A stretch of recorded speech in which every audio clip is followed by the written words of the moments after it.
గుంటూరు పశ్చిమ నియోజకవర్గాన్ని ఆరోగ్యవంతమైన నియోజకవర్గంగా తీర్చిదిద్దడమే తమ లక్ష్యమని ఎమ్మెల్యే గల్లా మాధవి స్పష్టం చేశారు. 18వ డివిజన్లో నిర్వహించిన ఉచిత మెగా వైద్య శిబిరాన్ని ఆమె ప్రారంభించి ప్రజలతో మమేకమయ్యారు. శ్రీ భ్రమణ ట్రస్ట్ సహకారంతో వికాస్ హాస్పిటల్స్ నిర్వహించిన ఈ శిబిరంలో వందలాది మంది ప్రజలు ఉచిత వైద్య సేవల్ని వినియోగించుకున్నారు.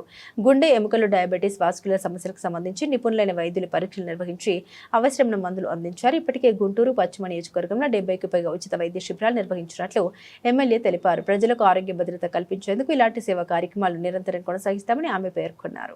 నమస్కారం అండి. ఈరోజు 18వ డివిజన్ లో రామనామ క్షేత్రం ఎదురుగా ఉన్న రోడ్ లో వికాస్ హాస్పిటల్స్ వారి ఆధ్వర్యంలో మెగా వైద్య శిబిరాన్ని నిర్వహిస్తూ ఉన్నారు. అయితే మేము ఈ సంవత్సరం తీసుకున్న నినాదం 1 ఉద్యోగ కల్పన, 2 ఆరోగ్యం. ప్రజారోగ్యం మీద దృష్టి పెట్టి ప్రతి డివిజన్ లో కూడా ఈ మెడికల్ క్యాంప్ ని పెట్టి ఇక్కడ ఆరోగ్యం మీద దృష్టి పెట్టాలి అని చెప్పి సంకల్పించాము.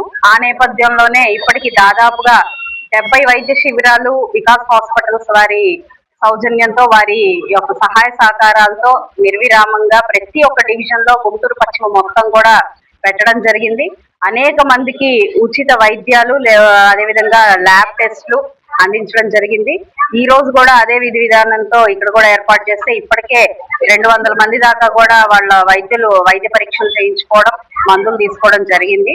ఇటు ఆర్థోపెడిక్స్, కార్డియాలజీ, అదే విధంగా వాస్కులర్ సర్జన్, జనరల్ మెడిసిన్, ఇలాగా అన్ని విభాగాల డాక్టర్లు ఇక్కడ ఉండి పొద్దు నుంచి కూడా 7 గంటల నుంచి కూడా ప్రజలందరినీ చూడడం జరుగుతుంది. అనేక మంది వారి సమస్యలతో రావడం, కొంతమందికి కొన్ని ప్రధానమైన సమస్యలు డిటెక్ట్ అవ్వడం. అందులో ఈ రోజు చూస్తే దాదాపు ఒక 10 మెంబర్స్ కి ఈసీజీ తీస్తే 5గురికి ఈసీజీ బాగోలేక వాళ్ళకి కార్డియాలజీ సమస్యలు ఉన్నట్టుగా గుర్తించారు. అందుకని వాళ్ళని హాస్పిటల్కి వచ్చి అక్కడ చికిత్సని పొందమని కూడా వాళ్ళకి సలహా ఇవ్వడం జరిగింది. చాలా మంది డయాబెటీస్ తో, బీపీతో బాధపడుతున్న వారికి ఇక్కడే ఉచితంగా వారికి మందులు అందించే ప్రయత్నం చేశారు.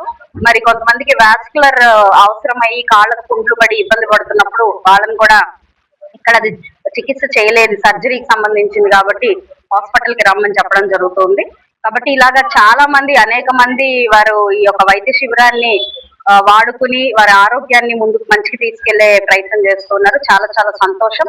ఈ యొక్క సందర్భంగా వికాస్ హాస్పిటల్ వారికి, వారి యాజమాన్యానికి, యావత్ డాక్టర్స్ కి, స్టాఫ్ కి అందరికి కూడా కృతజ్ఞతలు చెబుతూ, మరి దీన్ని ఉదయం నుంచి కూడా దీన్ని చక్కగా నిర్వర్తిస్తూ వారికి భోజన సౌకర్యాలు కూడా అందిస్తూ మజ్జిగ పంపిణీ చేస్తూ మా స్థానిక డివిజన్ ప్రెసిడెంట్ ఉల్లి గోపాల్ గారు, మరి అదే విధంగా వారికి సహాయ సహకారాలు అందిస్తున్న సానం రాజేష్ గారు జనసేన నుంచి ఉన్నారు. అదే విధంగా బీజేపీ నాయకులు, ఈరోజు నాయకులు, కార్యకర్తలు అందరూ కుటుంబ సభ్యుల్లాగా మారి ఈ వచ్చే పేషెంట్స్ అందరినీ కూడా వాళ్ళు సమన్వయపరుస్తూ చక్కగా శిబిరాన్ని ఉపయోగపడుకునేలాగా చేస్తున్నందుకు కూడా వారికి ప్రత్యేకమైన కృతజ్ఞతలు చెప్తూ, పశ్చిమ నియోజకవర్గం మొత్తం కూడా ఆరోగ్యంగా ఈ నియోజకవర్గం మారాలన్న ఒక సత్సంకల్పంతో ఈ యొక్క ఉద్యమాన్ని చేస్తున్నామని చెప్పొచ్చు. ఆరోగ్య ఉద్యమంగా నేను దీన్ని చెప్తాను. అందుకే ఇప్పటికే 70% దాకా 70 వైద్య శిబిరాల్ని నిర్వహించడం జరిగింది.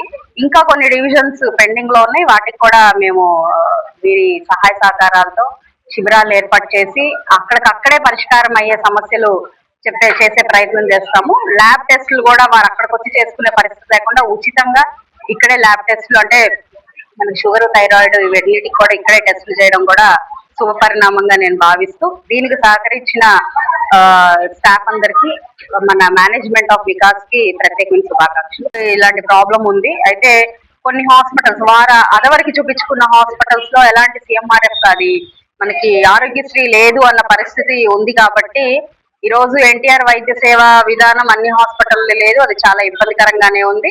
అయితే వికాస్ హాస్పిటల్స్ కి వచ్చేటప్పటికి చాలా వరకు వారు ఎన్టీఆర్ సేవ విధి విధానం ఉంది వాళ్ళ దగ్గర. అందుకని అయితే దీనికి అది కూడా రాదు, మాకు కార్డు కూడా లేదు అని చెప్పినప్పుడు ఎల్ఓసి ఇచ్చే ప్రయత్నం చేస్తాము. మీరు ఎల్ఓసి ద్వారా కూడా ఇది చేసుకొని ముందు సత్వరమే చికిత్స పొందమని కూడా మేము చెప్పడం జరిగింది. మరి వికాస్ సిఇఓ గారిని కూడా సంప్రదించినప్పుడు మేము మా దగ్గర చేస్తాము అని చెప్పి వారు చెప్పడం జరిగింది.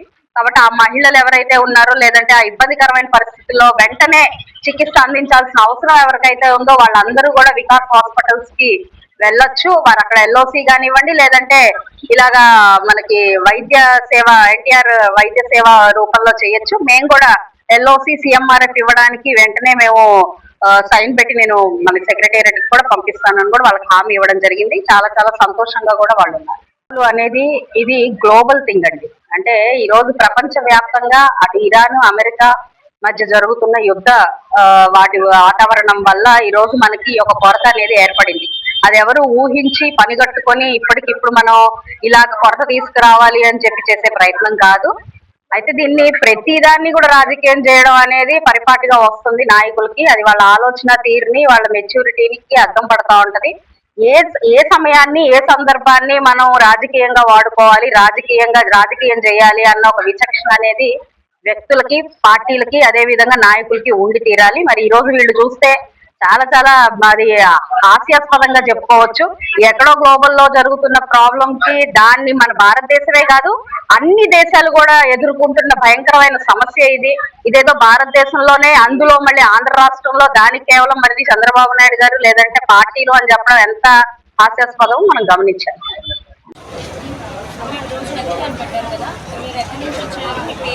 మా పేరు తన్నీరు భూలక్ష్మి. నా పేరు. మేము ఇక్కడి నుంచే వచ్చాము, వాటి నుంచి. ఎలా చూసారు? బాగానే చూశారమ్మా. ఎక్స్రే కూడా తెస్తాను. మా ఆయన చూశారు శుభ్రాన్ని. నాకు మోకాళ్ళు నొప్పి రాసిచ్చారు.